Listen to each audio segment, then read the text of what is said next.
Hello, this video will quickly and succinctly derive the sum formula, or in other words, the identity for sine of the sum of two angles. Let's begin with an angle whose rotation is alpha, and then an angle whose rotation is beta. So an angle of alpha plus beta is this yellow rotation, and we'll want to think in terms of a right triangle trigonometry. So let's drop down a side to form a right triangle here. So sine of alpha plus beta is the opposite side divided by the hypotenuse. And the opposite side in this right triangle is the vertical length, and the hypotenuse is this length. Now, how long are these sides? Well, it doesn't matter because with the right triangle trigonometry, with the given acute angle here, the ratios of corresponding sides will always be the same. Doesn't matter if they're miles long or millimeters long. So let's let the hypotenuse be 1 unit long. Then sine of this angle is opposite divided by hypotenuse, which is over 1. Or in other words, sine of this angle, alpha plus beta, is equal to opposite, which is this vertical length. So we can mark the vertical axis over here as sine of alpha plus beta. All right. So our identity will find a new expression for this height. We've used this one right triangle for about all that we can. We need some more right triangles, but we also need to use angles alpha and or beta. So here's the first right triangle, which will come in handy. We will construct a perpendicular segment here. And now in this yellow right triangle, this triangle and this triangle are similar to each other because they have congruent 90-degree angles. They have congruent vertical angles, and therefore the third angles are congruent as well. So this angle is alpha. Next, focus on this green right triangle. Sine of beta is the opposite side divided by the hypotenuse.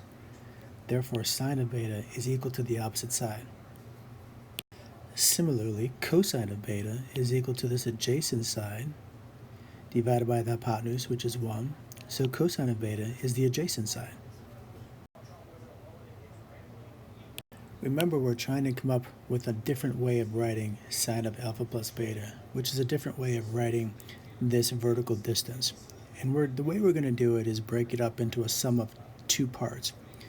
And we could think this part from here to here plus this part from here to here, but it doesn't work very well. We can do it, and the trigonometry expressions we get would be very messy, not very elegant, and not very helpful. Instead, we're going to make another smaller right triangle from this vertex with a horizontal segment to this blue segment. So there's our segment, which gives us this right triangle. And now we can find this leg's length, and that will be part of sine of alpha plus beta in our identity.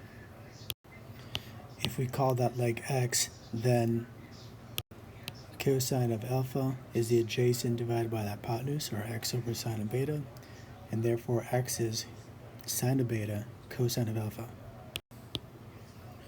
All right. So we've got this segment checked off. Now we need an expression for this segment from here to here. And for that, we're going to drop a vertical down from this vertex, perpendicular to the x-axis. So for that segment, it's equivalent to the length of this leg of the green right triangle there. And so we'll use sine of alpha is equal to that segment divided by the hypotenuse, which is cosine of beta. Let's call this segment y. So sine of alpha equals y divided by the hypotenuse cosine of b. And so y is equal to cosine of beta times sine of alpha. And now we have our x and our y, which means sine of alpha plus beta is equal to x plus y. We have our identity. It's equal to this expression plus this expression. There it is. All right, we can also use this picture to find the formula for the sum of two angles when we take the cosine ratio. If we refocus on this right triangle, whose angle is alpha plus beta, cosine of alpha plus beta is equal to this adjacent side divided by the hypotenuse of 1. And therefore the adjacent side is cosine of alpha plus beta. Alright, back up to this cute little yellow triangle. Let's find this horizontal distance, which is this part. Because whereas for the sine identity, we had a big part plus a little part is equal to the whole. Here we've got this part, but we don't yet have an expression for the little part or the whole. So the little part is just this horizontal leg of this triangle. And sine of alpha is equal to that little part over the hypotenuse. So we can write that out. Let's call this leg M, which will be this little part. So sine of alpha is equal to the opposite over hypotenuse. So M is equal to sine of alpha, sine of beta.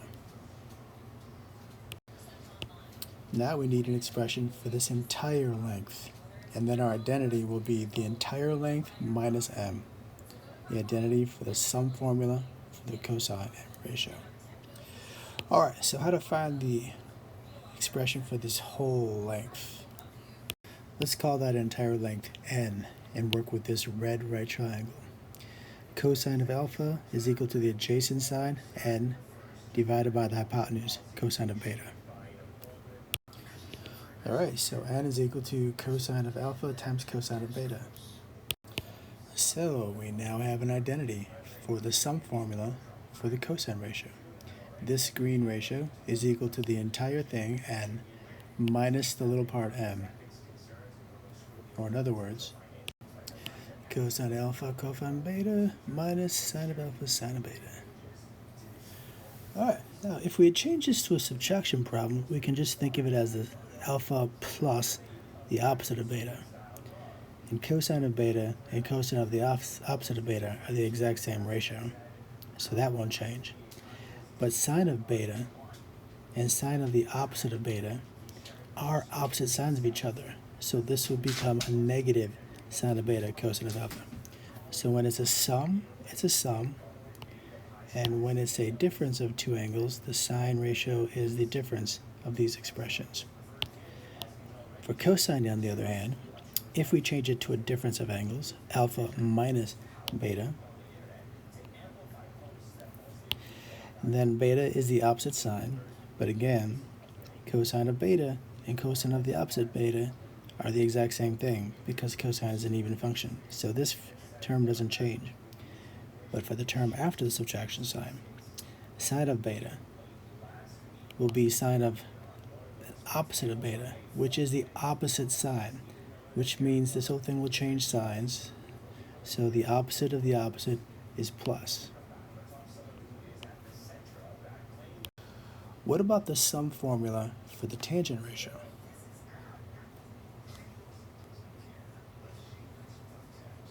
Well, first we'd use the quotient identity for tangent. Then we'll substitute these formulas in place of the numerator and denominator. Then we'll multiply both the numerator and the denominator times 1 over cosine of beta.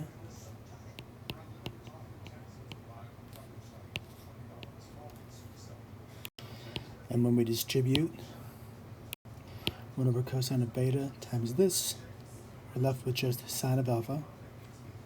When we multiply by this term, we'll have sine of beta over cosine of beta, so that gives us tangent of beta times cosine of alpha. Multiplied by this first thing, we'll be left with just cosine of alpha.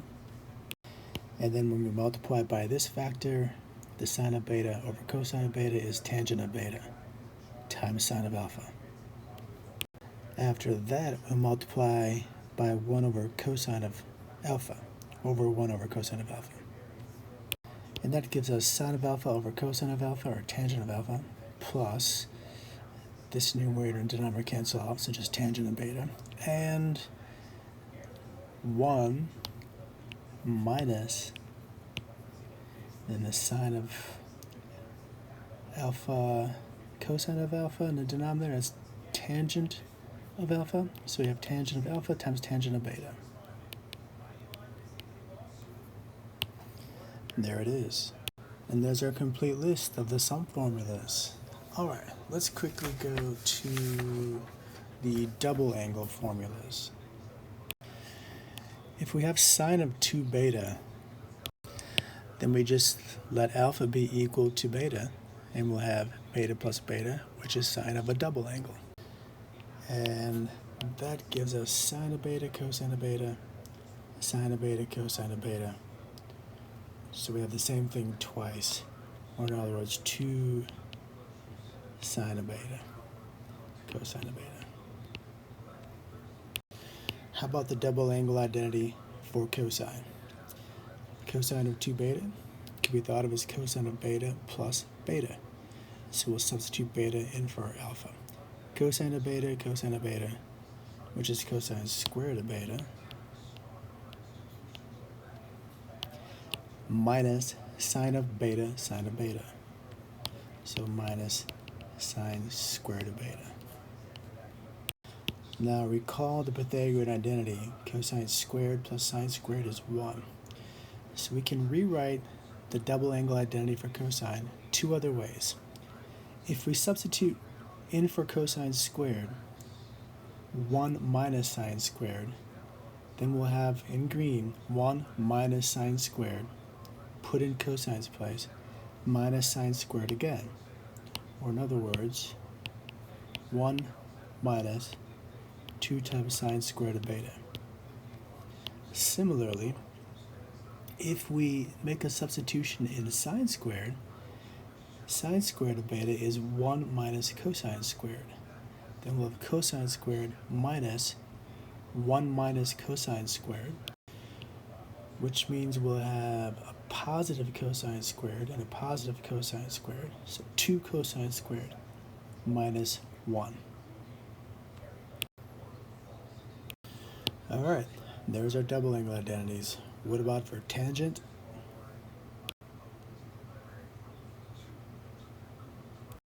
So tangent of 2 beta will be sine of 2 beta divided by cosine of 2 beta. And then we'll do this substitution for sine of the double angle. We'll do this substitution for cosine of the double angle. And now we'll multiply the top and the bottom by 1 over cosine squared. And what do we get? This cosine cancels out with one of those cosines, leaving us with sine over cosine, or in other words, tangent of beta. In the denominator, we have to distribute, so multiply by the first term, we get 1, and multiply by the second term, we get tangent squared. And there is our double angle identity for tangent.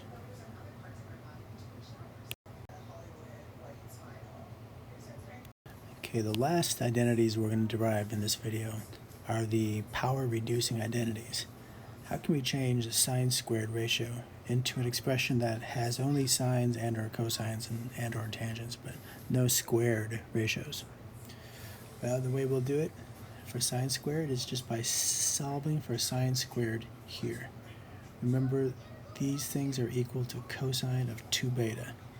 So if you solve for sine squared, we'll have the identity for sine squared. So cosine of 2 beta is equal to 1 minus 2 sine squared. And when you solve for sine squared, we'll have 1 minus cosine of 2 beta divided by 2. And if we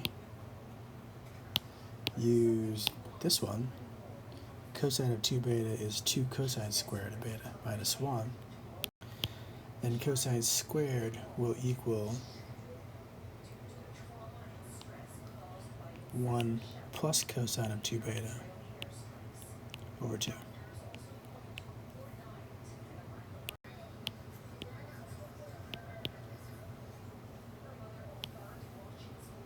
Finally, for tangent squared, that will be equal to sine squared divided by cosine squared.